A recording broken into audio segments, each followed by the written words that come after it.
This is how you can upgrade your Windows 7 to a genuine Windows 10 for free.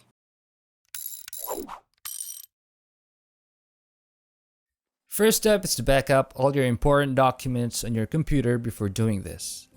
To start with, just go to Windows Explorer, Computer, right-click, Properties, and check whether we do have an activated Windows 7 if we're eligible for an upgrade to a genuine Windows 10. If your Windows 7 is not activated, I'm sorry, but this process won't work for you. Next, open up your favorite web browser. For me, it's Google Chrome. Then type in Media Creation Tools. And the first link that's going to pop out is the link that we need. Click it. Then, download tool now. After downloading, go to your downloads folder and run it as administrator.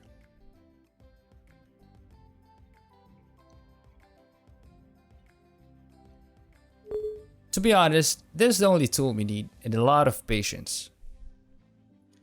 This update will take a while, so you might want to get a cup of coffee or tea while waiting. For me, it took about 1.5 hours for the whole updating process to finish. Here, we don't have to change anything, but if you want to create a bootable Windows 10 installer, you can choose option number 2. At this point, I just left the recorder on all the way until it's finished and sped up a bit on the parts that needs waiting time so that I can somehow show you what the screen is supposed to look like while updating.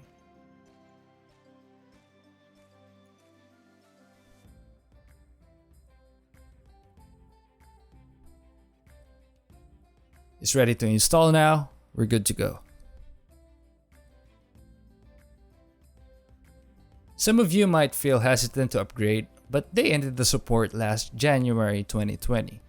There will be no updates anymore from Microsoft, and the only thing that will show up there are just endless error codes. So maybe today is the best time to consider switching to Windows 10.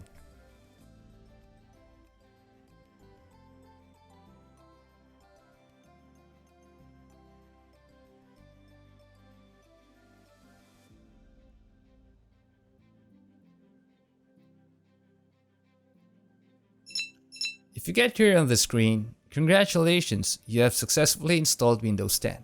To check if it's activated, we go through the same process. You can see it's the same machine. And as expected, our Windows is activated. To check if we have the latest version of Windows 10, go to Start menu, click Settings. Wait a little bit.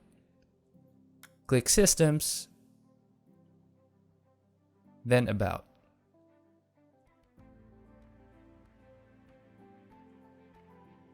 We got the same system. Here, we got version 1909, which is the latest version of Windows 10. After everything has been set up, if you want to free some space that your old Windows 7 took up, you might want to delete the old .windows folder located at your local C drive. But if you want to revert back to Windows 7 someday in the future, skip this step. So here, my old .windows folder took up about 9 gigs of memory in my hard drive. If you want to delete it, sometimes the delete button won't work. So another way is to use disk cleanup.